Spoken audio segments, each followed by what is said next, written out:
Hi there, আপনারা already জেনেছেন যে বাংলাদেশে এখন assessment level 1 under Australian visa assessment system. So এই ডিক্লারেশনের পর থেকে আমরা অনেক কিছু কোশ্চেন পাচ্ছি, কিছু কমন কোশ্চেন থেকে কিছু সর্ট আউট করে এই ভিডিওতে আমরা চেষ্টা করছি সেগুলোর অ্যান্সার দেওয়ার জন্য। So what is this level 1 and other things, let's break it down. So level 1টা মানে কি? লেভেল 1 মানে হচ্ছে আপনার এখন ভিসা প্রসেসিং অনেক ইজিয়ার হবে, স্মুদার হবে এবং ফাস্টার হবে। এখন আপনার অনেক কিছু ডকুমেন্ট কম লাগবে এবং হচ্ছে রেজাল্ট আপনার অনেক কুইকলি আসবে। তো বাংলাদেশ যখন লেভেল 2তে ছিল আর লেভেল 1 হওয়াতে এখন কিছু চেঞ্জেস আসছে। সো প্রথম চেঞ্জটা হচ্ছে আপনার proof of fund, IELTS requirement এইগুলো আসলে ভিসা অ্যাপ্লিকেশনে লাগছে না। এখন কোশ্চেন হচ্ছে ফান্ড কি একদমই লাগছে না, আইএলটিএস কি একদমই লাগছে না? ব্যাপারটা হচ্ছে লেভেল 1 হচ্ছে আপনার under Australian visa assessment system. আর জেনুইন স্টুডেন্টের যে অ্যাসেসমেন্টটা সেটা কিন্তু আপনার ইউনিভার্সিটি লেভেলে হয়। তো ইউনিভার্সিটি বা প্রোভাইডারের রিকোয়ারমেন্ট অনুযায়ী অবশ্যই আপনাকে সার্টেন অ্যামাউন্ট লাইক যদি আপনার ফাইন্যান্সিয়াল যদি দেখাতে হয়, অথবা আপনাকে অবশ্যই আইএলটিএস যে তাদের হচ্ছে একটা লিমিটেশন অবশ্যই থাকবে ফর হায়ার স্টাডি। সো এই অ্যাসেসমেন্টটা অ্যাকচুয়ালি এটা আপনার ইউনিভার্সিটি লেভেলে হয়। সো লেভেল 1-এ লাগছে না মানে হচ্ছে এটা অনলি ফর ভিসা অ্যাসেসমেন্ট। কিন্তু মনে রাখতে হবে ভিসা অফিসারের সম্পূর্ণ রাইট আছে আপনাকে ফার্দার ডকুমেন্ট হিসেবে ফাইন্যান্সিয়াল বা কোনো কিছু ফার্দার আস্ক করা।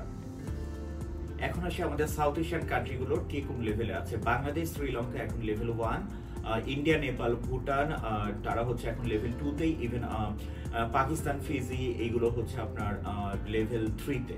সো লেভেল 1 হচ্ছে লো রিস্ক, লেভেল 2 মিডিয়াম এবং লেভেল 3 হচ্ছে হাই রিস্ক।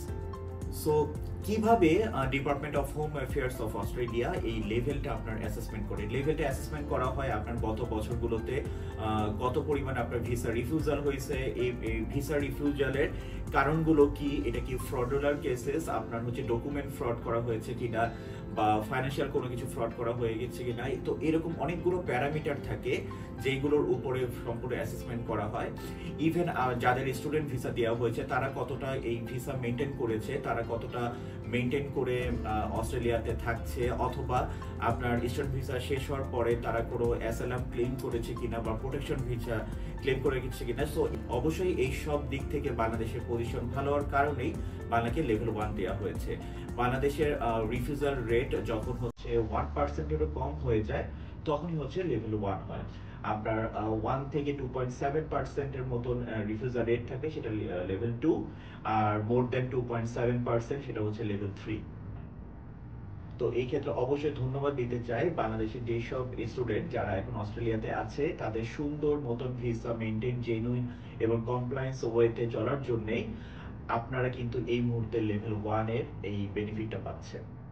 সো আপনার দেশ যেই ক্যাটাগরিতে বা যেই লেভেলেই থাকুন না কেন, আপনাকে কিন্তু অবশ্যই জেনুইন স্টুডেন্ট যে ক্রাইটেরিয়া এটা কিন্তু আপনাকে ফুলফিল করতে হবে। একটা ব্যাপার হচ্ছে যে এই লেভেল অ্যাসেসমেন্ট বা এইগুলো অনলি হচ্ছে স্টুডেন্ট ভিসার ক্ষেত্রে প্রযোজ্য, ভিজিটর ভিসা বা স্কিল মাইগ্রেশন এইগুলোর ক্ষেত্রে প্রযোজ্য না। That's all for this video. আপনার যদি ফার্দার কোনো কোশ্চেন থাকে আমাদের কমেন্ট করুন অথবা ভিজিট করুন আমাদের ভিসা অ্যালায়েন্স ওয়েবসাইটে।